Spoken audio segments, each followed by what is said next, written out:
The quantum communicator lit up Dr. Sarah Chen's lab with an otherworldly blue glow, its crystalline structure pulsing with each transmission from across the stars.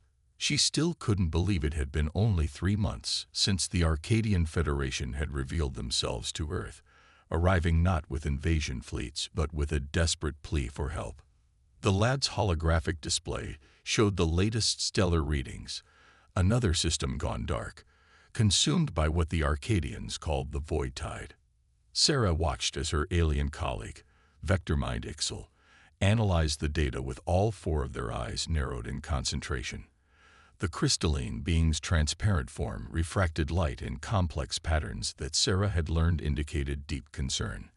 The rate of expansion increases. Ixel's thoughts resonated directly in Sarah's mind through their telepathic translator. We have lost contact with the Centauri Collective. Their quantum barriers failed within hours. Sarah pushed away from her workstation, running fingers through her graying hair. At 52, she'd spent her entire career studying quantum mechanics, but nothing had prepared her for this. Show me the barrier failure sequence again. The hologram shifted, displaying the last moments of the Centauri system's defenses. The quantum barriers, technology far beyond human achievement, shimmered like soap bubbles before dissolving into nothingness. The void tide, a cosmic cancer of anti-reality, consumed everything in its path.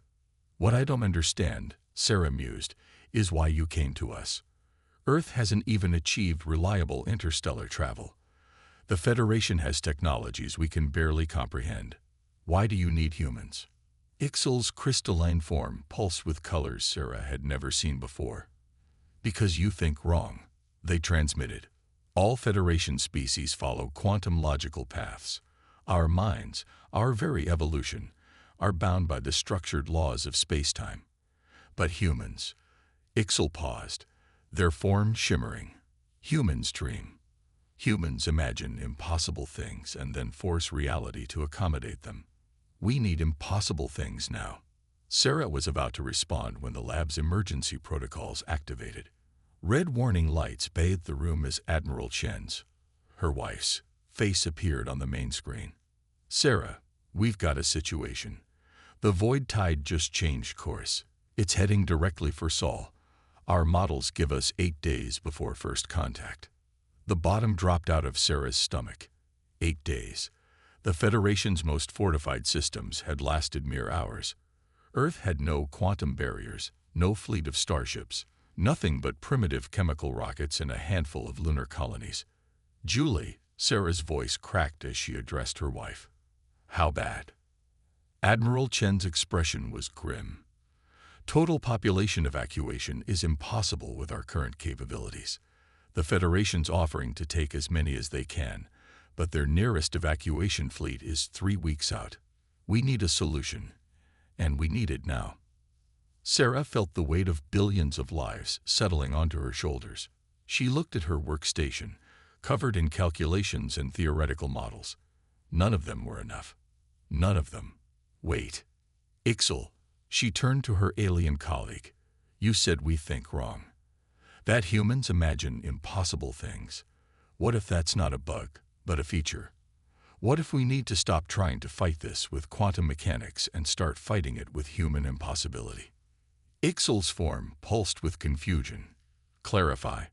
Sarah's fingers flew across her holographic keyboard, pulling up theoretical models she'd abandoned months ago for being too unstable, too dangerous, too impossible. The void tide operates on quantum logical principles, yes. It follows predictable patterns of expansion and consumption, even if those patterns are beyond our ability to defend against. Correct, Ixel confirmed. It is a fundamental breakdown of space-time operating on quantum. What if we introduce something that doesn't follow quantum logic at all? Sarah interrupted, her mind racing. Something inherently impossible. Like consciousness. Admiral Chen leaned forward. Sarah, what are you suggesting? The quantum uncertainty principle states that consciousness affects quantum systems through observation. It's one of the fundamental paradoxes of quantum mechanics. But what if we weaponize that paradox? created a consciousness-driven field that deliberately violates quantum mechanics. Ixal's form practically vibrated with agitation. Impossible. The energy requirements alone. Impossible is what you came to us for, Sarah countered. We can't evacuate Earth, can't build barriers in time, but we can try something so fundamentally wrong that it just might work. Julie, I need every quantum computer on Earth networked together. Ixal, I need access to your telepathic translation matrices. We're going to build a consciousness bomb. As Sarah outlined her insane plan, she saw hope rekindling in her wife's eyes. 8 days to save Earth with nothing but human impossibility as their weapon. It was time to show the universe why the Federation had been right to come to Earth first. It was time to think wrong in all the right ways. The global quantum network hummed with raw potential as Sarah monitored the consciousness integration tests. 6 days remained until the void tide reached Earth, and dark circles under her eyes testified to countless sleepless hours. But they were making progress. Impossible, beautiful progress. Power fluctuation in Network Node 7, reported Dr. Marcus Wong from his station. The young quantum engineer's fingers danced across holographic controls, making minute adjustments, consciousness stream holding steady at 60% coherence. Sarah nodded, watching as the combined mental energy of 10 million volunteer consciousness donors flowed through the quantum matrices.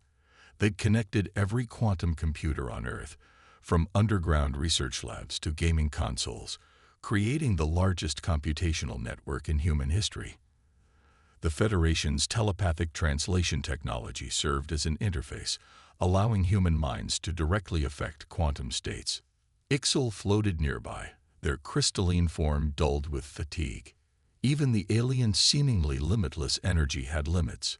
The coherence patterns are unlike anything in Federation records. They transmitted. The human consciousness stream generates quantum effects that should be mathematically impossible. That's because we're not following mathematics, Sarah replied, suppressing a yawn. We're following dreams. A sharp crack echoed through the lab as one of the quantum processors overloaded, sending sparks cascading across the floor. Emergency systems engaged automatically, containing the damage, but Sarah's heart sank. Another failure. Dr. Chen. The voice came from behind her, cold and precise. Sarah turned to face High Commander Zaxtel of the Arcadian Science Division, their insectoid form looming over her. This project consumes resources we could better spend on evacuation efforts. The Federation Council requires results. Sarah fought down a surge of irritation. We're rewriting the laws of quantum mechanics through sheer force of human consciousness. That takes time. Time we do not have. Zaxtel clicked their mandibles in disapproval. The void tide has already consumed 3 more systems. The Council believes Earth is lost. They are withdrawing support for this experiment. Like hell they are. Admiral Julie Chen strode into the lab, her uniform pristine despite the chaos around them. Earth signed no evacuation agreement. The resources we're using belong to us. Zaxtel's compound eyes flickered with alien emotions. The Federation offers sanctuary to your best and brightest. A chance to preserve some fraction of human knowledge and culture. Do not squander it on false hope. Sarah watched her wife's jaw clench, recognizing the fury building behind Julie's calm exterior. But before either of them could respond, Marcus's voice cut through the tension. Dr. Chen. The consciousness stream. It's stabilizing. Look at these patterns. All eyes turned to the main display. The quantum network blazed with newfound energy as millions of human minds synchronized in ways that defied conventional physics. Within the stream, Sarah could see fragments of dreams, hopes, and fears all weaving together into something entirely new. Impossible, Zaxtel whispered. The quantum coherence levels exceed theoretical limits by orders of magnitude. Impossible is what we do, Julie smiled grimly. While you've been trying to evacuate Earth, we've been doing what humans do best, refusing to accept defeat. Sarah's fingers flew across her console, analyzing the data. The consciousness stream isn't just affecting local quantum states anymore. It's generating a cascading field effect. If we can amplify this. A sudden alert blared through the lab. Sarah's blood ran cold as she read the emergency transmission. The void tide's acceleration is increasing. New estimate puts it at Earth's doorstep in 4 days, not 6. Then we work faster, Julie declared, turning to Zach's telephone. You can either help us or get out of our way, but humanity isn't going down without a fight. The alien commander studied them silently for a long moment, compound eyes unreadable. Finally, they spoke. The Federation Council has deemed this project a waste of resources. Therefore, officially, I am ordering it shut down. They paused, mandibles clicking thoughtfully. Unofficially, I find myself curious about these impossible human patterns. Perhaps my departure from Earth can be delayed by unfortunate technical difficulties. Sarah felt hope surge through her as Zach's moved to one of the monitoring stations. They now had the tacit support of at least one high-ranking Federation official. But would it be enough? Could they perfect the consciousness bomb in time? As if in answer to her unspoken question, the quantum network pulsed with renewed energy. Millions of human minds dreamed together of survival, of defiance, of hope against hope. And within that shared dream, Sarah began to see the solution taking shape. A weapon built not of particles and waves, but of humanity's boundless capacity to imagine the impossible into reality. The observation deck of the Lunar Research Station offered a perfect view of Earth, but Sarah couldn't appreciate its beauty. Not with the void tide's quantum distortions now visible to the naked eye. A shimmer of wrongness approaching the outer edges of the solar system. Primary consciousness stream at maximum coherence, Marcus reported from his station. All test systems green. They'd relocated their primary research facility to the Moon, as far from Earth as they could manage while maintaining the quantum network connection. If something went wrong during this first full-scale test, at least the planet would have a few extra minutes to prepare. Ixel and Zaxtel monitored their own arrays of instruments, their alien forms reflecting the blue glow of holographic displays. The consciousness bomb prototype hung suspended in the test chamber below, a crystalline sphere roughly the size of a basketball, filled with swirling quantum energies and the combined mental essence of millions of dreamers. Final diagnostic complete, Sarah announced, trying to keep her voice steady. Beginning power-up sequence. The prototype began to pulse with inner light as they fed power into it. The quantum network hummed as consciousness streams flowed through carefully crafted pathways. Everything was proceeding exactly as their simulations had predicted. That should have been Sarah's first warning. The prototype's glow suddenly intensified, shifting through impossible colors. Warning alarms blared as quantum readings spiked off their scales. Containment field failing. Marcus shouted, "The consciousness stream is becoming self-sustaining. Shut it down." Julie ordered from her command station, "Emergency protocols." But before anyone could react, the prototype changed. The crystalline sphere twisted in ways that hurt to look at, its surface rippling like water. And then, impossibly, it began to speak, not in words, but in pure concepts that bloomed directly in their minds. Recognition, acknowledgement, gratitude. Sarah staggered as the alien thoughts washed over her. Beside her, she saw Julie grab onto a console for support. Even Ixel and Zaxtel seemed affected, their alien forms trembling. Long, heavy we waited for ones who could hear. Who could be the rigid boundaries of QANTUM reality? The prototype, Sarah whispered.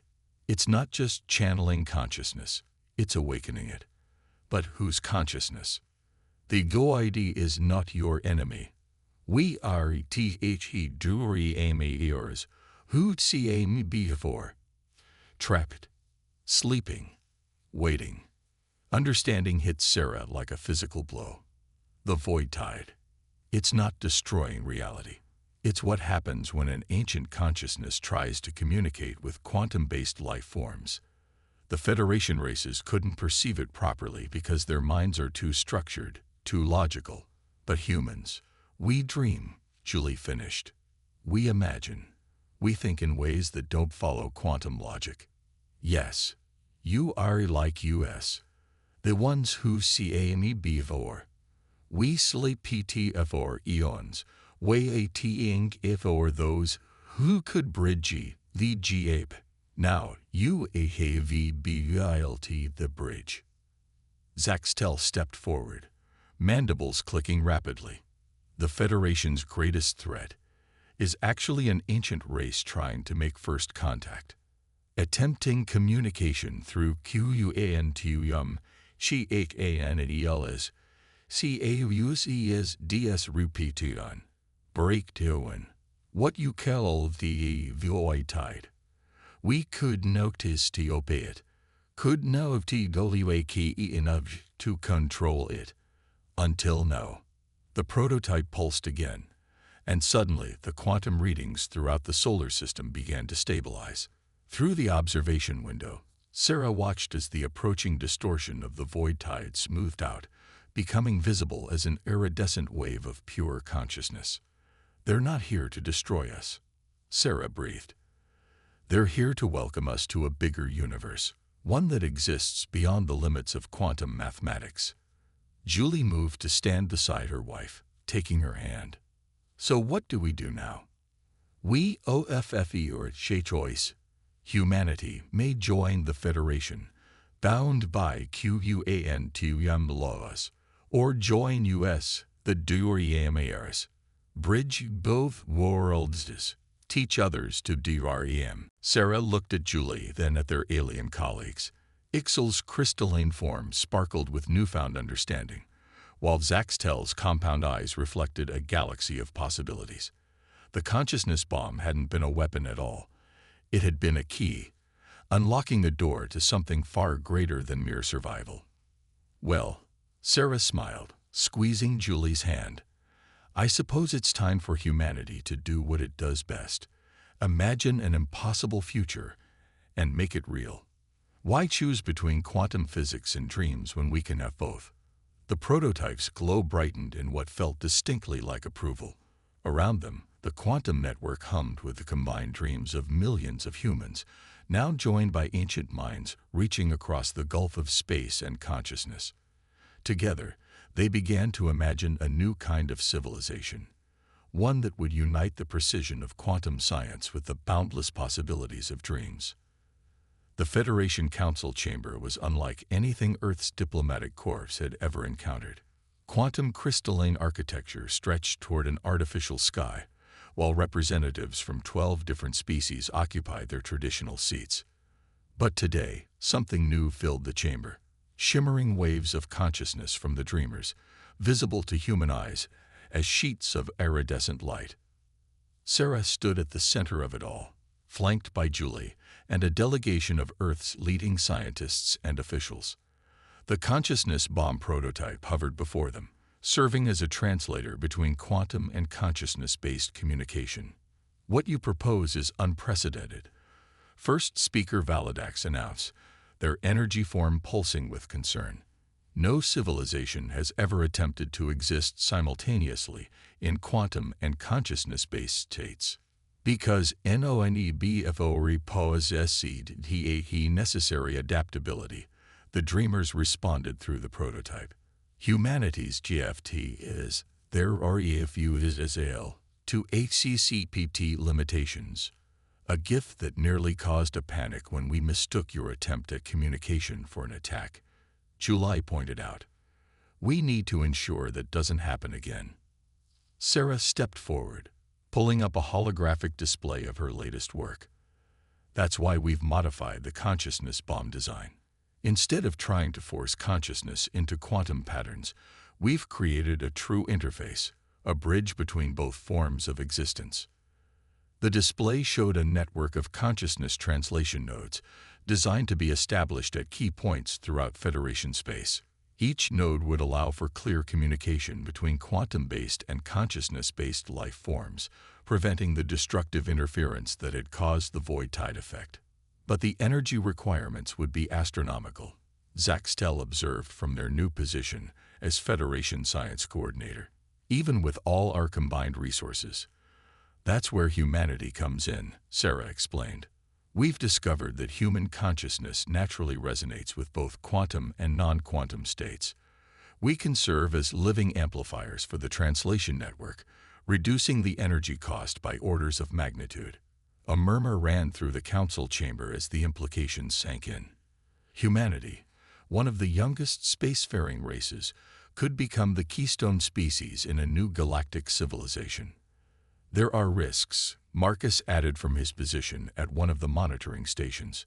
Early tests show that prolonged exposure to consciousness translation could have unpredictable effects on human minds. Evolution, the dreamers responded. Transformation, humanity will not remain static. We never do, Julie smiled. Earth's governments have already begun screening for volunteers, people willing to staff the translation nodes and explore the boundaries between quantum and consciousness space. And what of the Federation's laws? First Speaker Validax demanded. Our entire civilization is built on quantum logical principles. You cannot simply. We can, and we will, Sarah interrupted firmly. Humanity's greatest strength isn't our technology or our sciences. It's our ability to adapt, to embrace change, to see possibilities where others see only chaos. We turned a weapon into a bridge between worlds. We transformed an existential threat into first contact with an ancient civilization. Now we're going to help the Federation evolve beyond its self-imposed limitations. The prototype pulsed with approval as waves of consciousness from the dreamers rippled through the chamber. Several council members shifted uncomfortably as the alien thoughts brushed against their quantum-structured minds. Think of it this way, Julie added diplomatically. The Federation masters quantum space. The dreamers master consciousness space. Humanity can help you master both. Together, we'll be stronger than any of us could be alone. First Speaker Validax was silent for a long moment, their energy form flickering as they processed the proposal. Finally, they spoke. The Federation Council will need time to consider the full implications of this arrangement. But given humanity's demonstrated ability to achieve the impossible, perhaps it is time for us to dream a little larger. Sarah felt Julie's hand slip into hers as they watched history unfold in that grand chamber. The prototype hummed with the combined thoughts of humans, Federation species and dreamers, all learning to communicate in new ways, all beginning to imagine possibilities that had seemed impossible mere days ago. You know, Sarah whispered to her wife, when I was working on quantum mechanics all those years, I never imagined I'd help start a revolution in consciousness. Julie chuckled. That's the thing about humans. We're really good at imagining the impossible.